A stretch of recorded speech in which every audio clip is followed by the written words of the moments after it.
Olá, alunos! Bem-vindos a esta série de vídeos onde nós vamos tentar complementar os nossos estudos do direito das coisas, dos direitos reais. Então, nós vamos iniciar com condomínio. Existem aí alguns vídeos de condomínio para que nós possamos conseguir entender este instituto do condomínio. Então, pega o Código Civil, pega o teu caderno de anotações, presta atenção, porque nós vamos falar agora sobre o condomínio.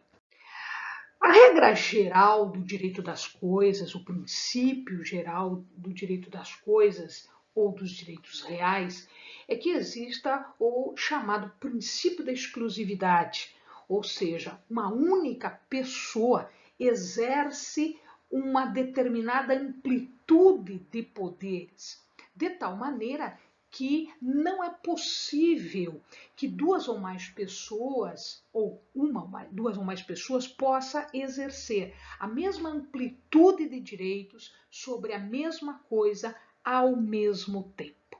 Então, esta é a regra geral. Mas nós vimos também que existe uma exceção para este princípio. E a exceção é o condomínio. Então, vejamos lá. Domínio é o nome que se dá à relação jurídica existente entre a coisa e a pessoa. Quando nós falamos em condomínio, nós estamos dizendo que existem duas ou mais pessoas que exercem esta mesma amplitude de poderes. Quais são esses poderes? Usar, fruir, dispor e reaver ao mesmo tempo, conjuntamente, compartilhando estes poderes sobre uma mesma coisa ao mesmo tempo. Então, isto seria o condomínio. O condomínio é quando essas duas ou mais pessoas exercem o direito de propriedade sobre uma coisa que está indivisa. Ser indiviso pode significar que a coisa seja indivisa por própria natureza, seja indivisa porque a lei determina isso, ou seja indivisa porque as pessoas querem que assim seja. Tá? Então, determinadas circunstâncias vão possibilitar a divisão destas coisas. Determinadas circunstâncias não podem determinar ou não podem proporcionar esta divisão. E, portanto, elas ficariam indivisas e, portanto, elas ficariam em condomínio. Não porque as partes assim querem, mas porque a lei assim exige ou porque é a natureza da coisa. Bom, em relação às teorias que visam a explicar o condomínio, nós temos as duas principais. A primeira teoria é chamada de propriedades plurimas parciais, ou também dita individualista. Neste caso, a propriedade ela tem uma divisão, mas essa divisão é em forma ideal. Ou seja, cada um dos condôminos vai ter direito, vai exercer os seus direitos sobre uma parte abstratamente criada por divisão. Então, isso seria internamente. Né? Então, as propriedades chamadas plurimas parciais ou individualistas. Quando eu olho de fora esta propriedade, ela é exercida pelo conjunto, ela é exercida pelas pessoas, né? Exatamente por conta do princípio da exclusividade. Então, ela me aparece como uma única coisa, como uma coisa só. E internamente existe esta abstração que é criada por divisão em relação a forma de se dividir, né, que é uma forma ideal. Bom, a segunda forma de entendermos isso é a teoria da propriedade integral ou coletiva. Neste caso, o condomínio ele figura como uma única coisa e, portanto, a coletividade é que exerce a exclusividade. Portanto, o sujeito do condomínio é a coletividade. De qualquer maneira, cada condômino ele partilha a utilidade econômica da coisa. Então, se eu olhar de fora para dentro, eu vou observar que é uma única unidade, o condomínio ele vai exercer todos os direitos de propriedade sobre toda a propriedade. Mas internamente, quando eu observo isso, internamente existe uma autolimitação. É o que nós vamos observar depois na formação daquilo que se chama de cota-parte. Ou seja, cada um tem uma parte ideal que lhe pertence e esta cota, esta parte é que vai direcionar o exercício dos direitos de cada uma desses poderes em que se compõe a propriedade. Usar, fruir, dispor e reaver. Ok, uma outra questão bastante interessante quando se estuda o condomínio é exatamente saber qual é a origem desse condomínio. Por que isso é importante? Porque dependendo da origem do condomínio, eu vou ter a aplicação de regras diferentes. Então, em tese, o nosso código nos apresenta 3 formas diferentes de origem, de como se origina o condomínio. Existe um condomínio que é chamado condomínio voluntário ou convencional. Neste condomínio, as pessoas voluntariamente, por isso esse nome, por uma convenção, por isso desta outra denominação, elas optam por terem as coisas em conjunto, em comunhão. O exemplo mais clássico do condomínio voluntário convencional é o chamado condomínio edilício. Então, nós vamos estudar aqui, o nosso código, ele apresenta, num primeiro momento, as regras gerais do condomínio e depois ele vem com as regras específicas do condomínio edilício, que é aquele condomínio que nós imaginamos quando falamos de condomínio. Então, quando eu falo de condomínio, a primeira coisa que me vem à cabeça é aquele condomínio de edifícios, é aquele condomínio dos prédios, sejam prédios de salas de comerciais, de lojas ou de apartamentos. Mas não é só este.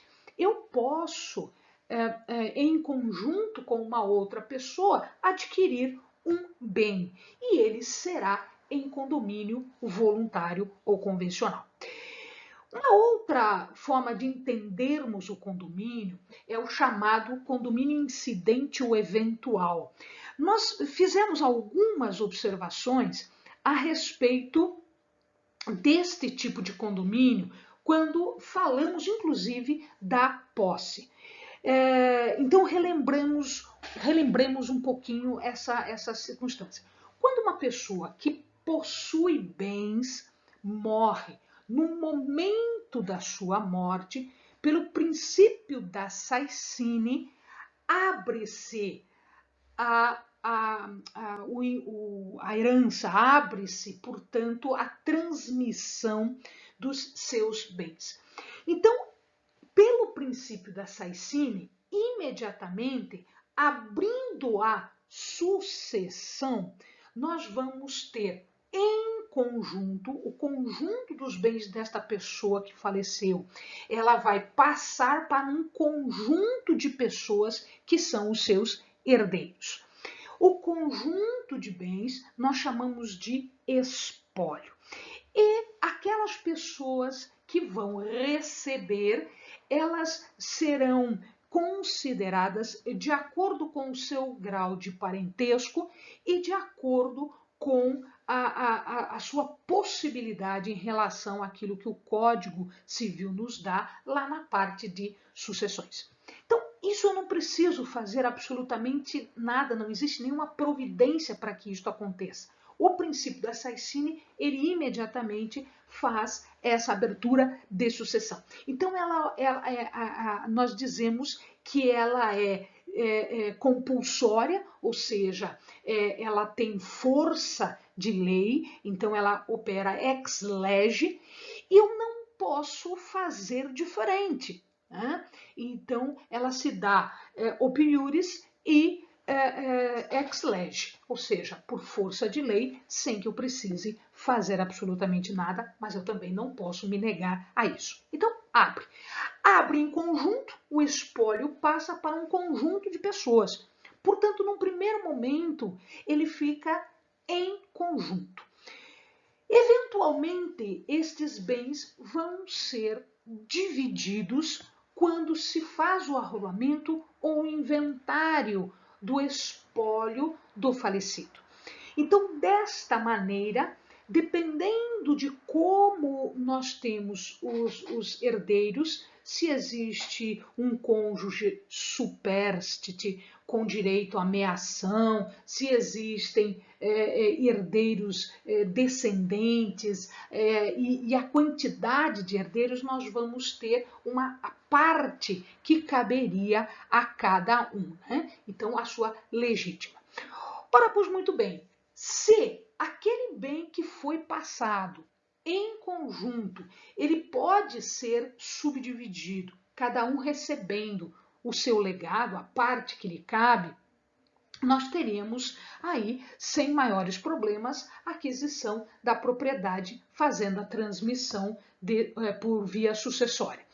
Mas existem aqueles bens que não podem ser divididos. Então, vamos supor que sejam 2 ou 3 herdeiros e eu tenha apenas um lote de terreno e eu não posso dividir esse lote de terreno. Então, este lote de terreno ele vai ficar em condomínio por força de uma herança e por força de uma legislação que não me permite subdividir este imóvel. Tá?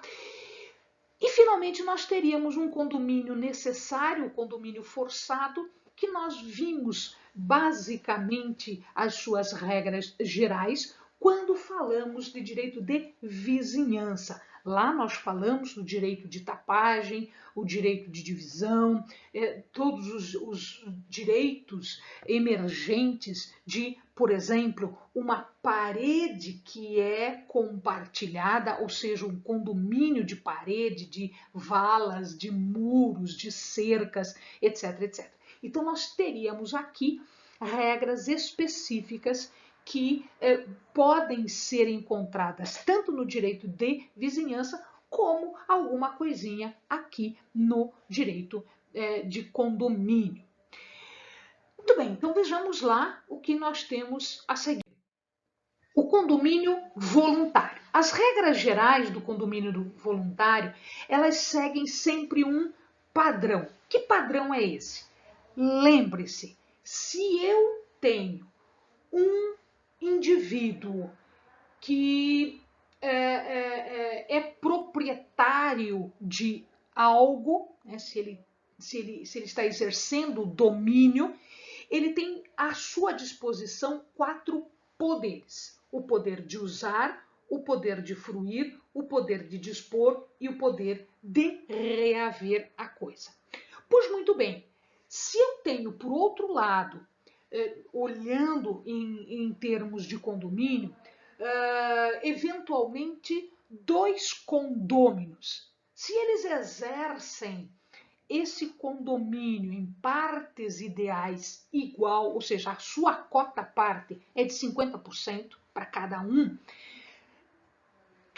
um deles pode exercer os 4 poderes sobre o bem, mas existindo internamente uma autolimitação, 50-50.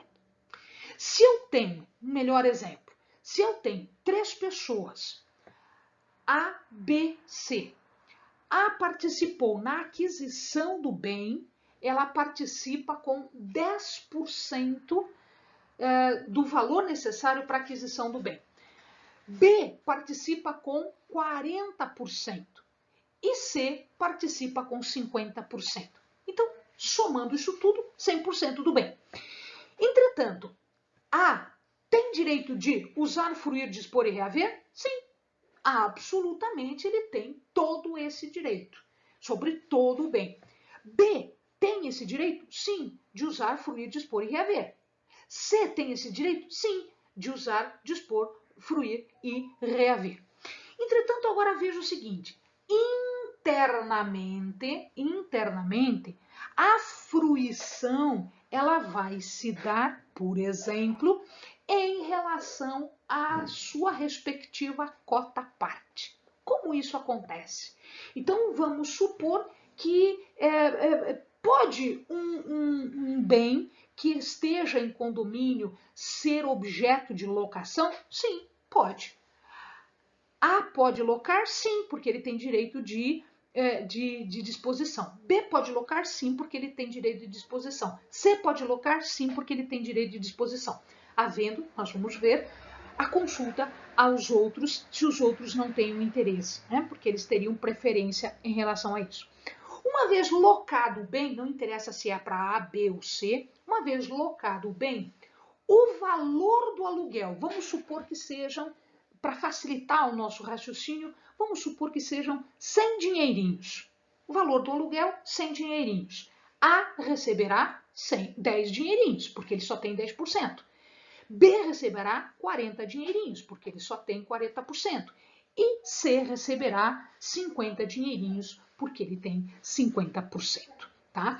Então, esta é a regra geral. Se você entendeu essa regra geral, todas as outras disposições do código vão ficar muito fáceis e muito simples. Então, vejamos lá. Primeira regra geral que está colocada no código. O exercício do direito de propriedade sobre a coisa toda por todos os condôminos. Sim. A, B e C podem usar? Podem. A, B e C podem fruir? Podem. A, B e C pode dispor? Pode. A, B e C pode reaver, exercer os remédios processuais, né, de proteção possessória? Pode. Então, todos os três, como a gente viu agora há pouco. Todos detêm a utilidade econômica da coisa? Sim. Então, veja, todos os três podem fruir? Sim. Eu estou dividindo, inclusive, o aluguel agora há pouco no exemplo que lhe dei. O exercício da totalidade dos direitos de propriedade em face de terceiros. A, B e C, qualquer um deles pode entrar com um interdito proibitório, com uma manutenção de posse, com uma recuperação de posse? Pode. Qualquer um deles pode reaver, qualquer um deles pode manter, qualquer um deles pode entrar com uma ação de interdito proibitório. Ou seja, os interditos possessórios, eles estão disponíveis para qualquer um dos condôminos. Mas existe uma delimitação interna. Como é que eu sei essa delimitação interna? Eu vou olhar a cota-parte. A cota-parte, ela vai funcionar exatamente para saber em que medida eu tenho limitação e eu tenho fruição de todos esses direitos. A cota-parte é um elemento que vai ser aferido, que vai ser adquirido através do valor econômico que pertence a cada um dos seus condôminos que ele possa dispor. Então, esta delimitação ela é dada pela fração ideal, pela cota-parte, tá? Ou, se você prefere o nome, quinhão. Então, tanto faz o nome que você utilize, pode ser qualquer um deles, eles vão significar a mesma coisa. Então, vejamos lá. No nosso exemplo, se eu tenho ABC, A com 10, B com 40, C com 50. A, numa eventual locação, só vai receber 10% da locação. Isto é fruição. B vai receber 40% da locação e C vai receber 50% da locação. Entretanto, se eu tiver que fazer manutenção desse imóvel, né, A participará com 10% do valor relativo à manutenção, dos custos de manutenção. Por quê? Porque a cota parte dele é 10%. E B participará com 40%, exatamente porque a cota parte dele corresponde a 40%. E C participará com 50%, tendo em vista a sua fração ideal. Ok? Bom, de novo, algumas questões relativas aos direitos que a gente já andou falando, mas vamos vê-los especificamente de acordo com os artigos que estão no nosso Código Civil. Direito de um condômino, ele de per si, ele isoladamente, ele pode usar livremente? Pode, não tem problema nenhum. Ele pode reivindicar, né, usar, veja lá, são os 4 poderes, usar, fruir, dispor e reaver. Então, usar, tá lá, ele pode. Reivindicá-lo de terceiro e defender sua posse, que são os interditos possessórios. Na totalidade, sim, não só em relação a 10, 40 ou 50%, no todo, tá? Então, estão lá os direitos, usar, fruir, dispor, reaver. O reaver está relacionado aqui com os interditos possessórios. Ele pode alienar? Pode. Por quê? Usar, fruir, dispor. Então, ele tem o direito de dispor? Tem. Ele vai ter o direito de dispor. Tá? Óbvio que ele pode alienar, sim, mas ele vai ter que conversar com os outros exatamente porque os outros têm direito de preferência. Tá? Ele pode gravar sua cota à comunhão? Sim, está no mesmo patamar da disposição. Então, ele pode gravar? Sim. O que seria ele gravar? Ele ia instituir um ônus, um gravame sobre a propriedade, como, por exemplo, uma hipoteca. Uma hipoteca, um penhor. Né? Então, ele pode, sim, instituir. Óbvio que ele vai ter que respeitar aqui e dar a conhecer para os condôminos também, porque os condôminos têm interesse nisso. Ele pode requerer a divisão? Pode. Ele pode requerer a divisão. Ele não é obrigado a ficar em condomínio. Entretanto, aqui nós temos que tomar cuidado com uma coisa. Alguns bens, ou por sua natureza, ou por força de lei, não podem ser divididos. Então, por exemplo, eu adquiri um automóvel em sociedade com uma outra pessoa. Então, eu tenho um automóvel em condomínio.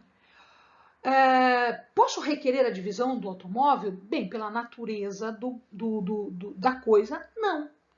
Eu tenho um animal em condomínio. Posso requerer a divisão? Não. Pela natureza, não se pode fazer a divisão. Tem que resolver isso de alguma outra forma. Então, eu vou eliminar o condomínio por uma outra forma. Então, veja lá. Alguns imóveis eu posso requerer divisão? Alguns imóveis, sim. Mas nem todos eu vou poder fazer essa divisão. Por quê? Por exemplo, nós vimos lá que uma das limitações da propriedade eram as regras municipais que falavam sobre o zoneamento.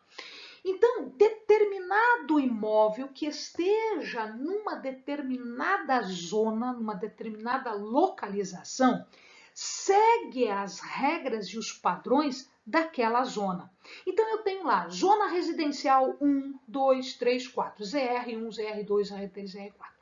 Para cada uma dessas zonas, eu tenho uma área mínima que é permissível de fazer matrícula, de criar um imóvel à parte, separado. Se eventualmente eu quero a divisão de um lote destes, não vai ser possível pela regra, eu não vou poder fazer. Por quê? Porque a legislação não permite dividir o lote vai ficar muito pequeno e a regra não permite fazer isso. Se existir área suficiente para que, mesmo dividindo, cada uma das divisões, das partes resultantes da divisão tiver área suficiente, então eu posso fazer a divisão sim. Só não esqueça o seguinte, nós estudamos a respeito do registro e nós vimos que existia no Instituto do Registro, existia um conceito muito importante que era o de matrícula. Quando um imóvel ele existe como uma coisa só, ele tem uma matrícula que o caracteriza. Então, a matrícula nada mais é do que o cadastro do imóvel com todas as características deste imóvel. Quando eu quero dividir este imóvel, e é possível dividir porque ele tem área suficiente para dividir, o que eu vou fazer? Eu vou ter que criar duas matrículas diferentes. E é isso aqui que eu estou falando. Quando eu requeiro divisão, necessariamente eu tenho que passar pela matrícula específica para cada uma das partes formadas por esta divisão. Então, na matrícula mãe, na matrícula original, vai estar escrito bem no finalzinho que o imóvel foi dividido e cria-se, portanto, um imóvel com a matrícula X e um outro imóvel com a matrícula Y. Vamos supor que ele foi dividido em dois. Então, quando eu vou buscar esta matrícula, quando eu vou buscar este documento no cartório de registro de imóveis, estará lá escrito que ele foi dividido num e no outro pedaço. Dependendo do que eu quero, exatamente para que eu possa comprovar essa cadeia dominial. Dependendo do que eu quero, agora eu vou usar a matrícula X ou a matrícula Y. Pois muito bem, na matrícula X e na matrícula Y, que são resultantes da divisão da matrícula mãe, eu vou ter que mencionar de onde este imóvel está vindo. Então, na matrícula X, por exemplo, vai estar escrito que o imóvel resultou da divisão de área maior, constituída assim, assado, blá, blá, blá, blá, blá, blá, sob número tal, matrícula sob número tal. Então, eu faço aqui a correlação e eu não me perco nesta cadeia dominial. Nem indo do maior para o menor, nem indo do menor para o maior. Pois muito bem. E uma outra questão é a divisão dos frutos. A gente viu que isso é possível. Posso dividir os aluguéis? Pode, você pode dividir os aluguéis. E como é que eu divido isso? A partir da cota-parte de cada um dos condôminos. Os deveres seguem o mesmo raciocínio. O mesmo raciocínio vai ser seguido aqui. Então, veja lá, o artigo 1314, ele me dá alguns deveres. Posso alterar a destinação? Não, não pode. Isso é um erro grave de condomínio, você alterar destinação. Então, veja lá, eu tenho um edifício que é um edifício de moradia. São apartamentos para habitação. Posso transformá-los em comercial? Não, você não pode. Ah, são salas comerciais. Posso transformá-la em residência? Não, você não pode. É óbvio que existem aqueles edifícios em que eu vou ter algumas unidades que são para habitação e algumas unidades que são para comércio, serviços, etc. Mas isso está esclarecido no momento da constituição do condomínio, eu esclareço isso e eu defino isso. Posso dispor do bem sem o consentimento? Não, a gente já viu que existe um direito de preferência. Eu sou obrigada a concorrer para as despesas e a conservação? Com certeza. Nós pagamos, inclusive nos edilícios, nós pagamos uma coisa que a gente chama de condomínio também. Ah, eu estou pagando a taxa de condomínio, estou pagando o condomínio. E lá nesse pagamento, né, nesse boletinho, está escrito o que nós estamos pagando. Ah, precisou consertar não sei o que, tá lá a nossa parte. Ah, precisou fazer um muro não sei das quantas, tá lá a nossa parte. Ah, precisou refazer, tá lá. Ah, precisou pintar. Ou seja, Eu preciso contratar pessoas para limpeza, eu vou participar. Então, existe aqui despesas de conservação, manutenção, né? E isso tudo é determinado pela proporção, pela cota-parte que nós temos. Nós temos a obrigação de suportar os ônus que pesam, os gravames que pesam sobre o bem? Com certeza. Então, imagina que você tem um condomínio e aquele imóvel, sobre ele pesa uma hipoteca. Eu vou ter que suportar isso, eu vou ter que respeitar isso. Com certeza você vai ter que respeitar. Vamos supor que sobre o bem passe um trajeto de servidão. Vou ter que respeitar a servidão? Você vai ter que respeitar a servidão.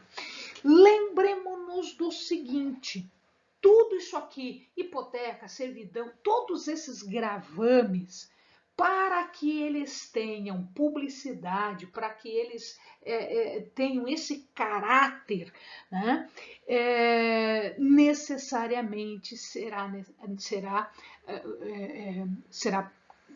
inscrito na matrícula sob a forma de averbação ou registro. Tá? Então, necessariamente, ele deve estar inscrito, ele deve estar escrito nesta matrícula. Tá? Exatamente, para que ele tenha validade contra terceiro. Se eu recebo o fruto, eu tenho a obrigação de partilhar o fruto. Se fui eu que causei o dano, eu tenho a obrigação de consertar o dano. Tá? Então, esses os deveres. Se vocês perceberam, entendemos os 4 poderes, entendemos a divisão em cota-parte, tudo isso fica muito óbvio, porque é a aplicação direta desse raciocínio. Quem administra? Bom, é possível que a administração seja feita por uma terceira pessoa diferente dos condôminos, ou ela pode ser feita por um dos condôminos sem maior problema. Tá? Mas como é que nós escolhemos isso? Nós fazemos uma votação, então nós chamamos isso de deliberação, reúnem-se os condôminos e os condôminos vão deliberar. A maioria vence, a vontade da maioria vence aquela questão. Então, se eu tenho uma maioria que queira uma terceira pessoa, é essa. Ou se eu tenho uma maioria que queira este ou aquela pessoa, vai ser a maioria. Tá?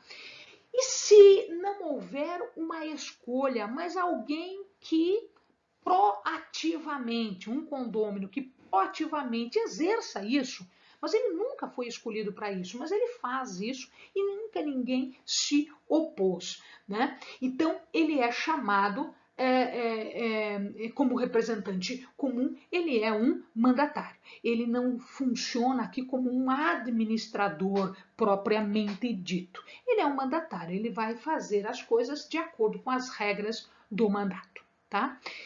Para alocação, a gente também já mencionou, para a alocação também é necessário observar o direito de preferência. Entre um terceiro desconhecido, vamos dizer assim, fora da relação condominial, e um dos condôminos, prevalece aí o interesse do condômino. Maioria, como é que nós calculamos a maioria? Já tivemos a oportunidade, então, de dizer, é pela cota-parte, é pela fração ideal que as pessoas detêm.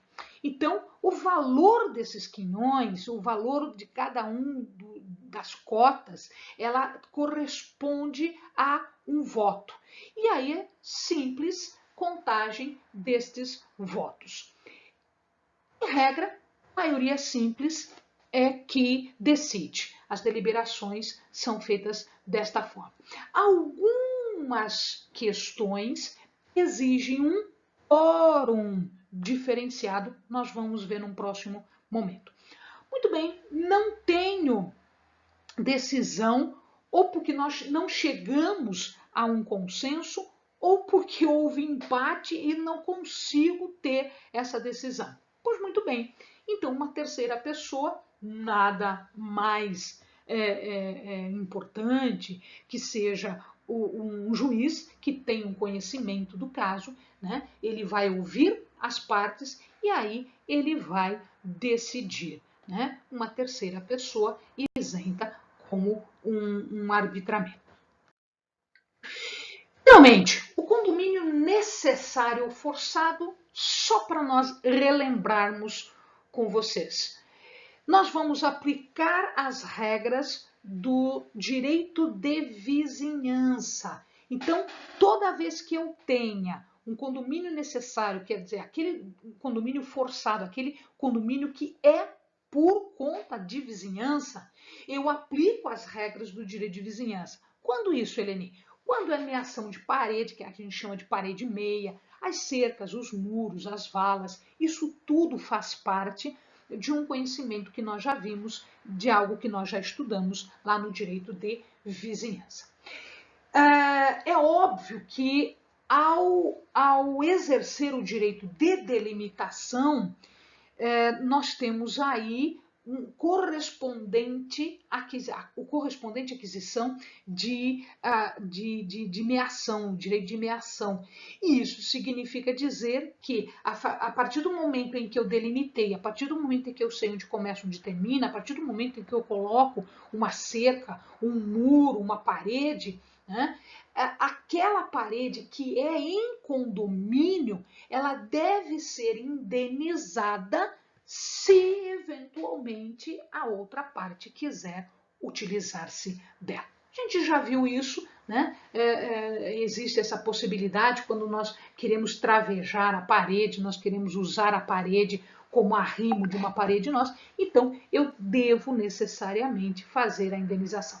A indenização é condição sine qua non para que eu utilize o bem, né? o condomínio. Ele não cheguei a um consenso em relação a valores. Ok, não tem problema nenhum, você pode lançar mão de um perito, pode lançar mão de uma avaliação por perícia, né? Um laudo pericial, que faça então a aproximação destes valores. Ok? Então, esta parte inicial, se houver alguma dúvida, eu fico à disposição nos e-mails que vocês já dispõem. Ok? Então, até o próximo vídeo.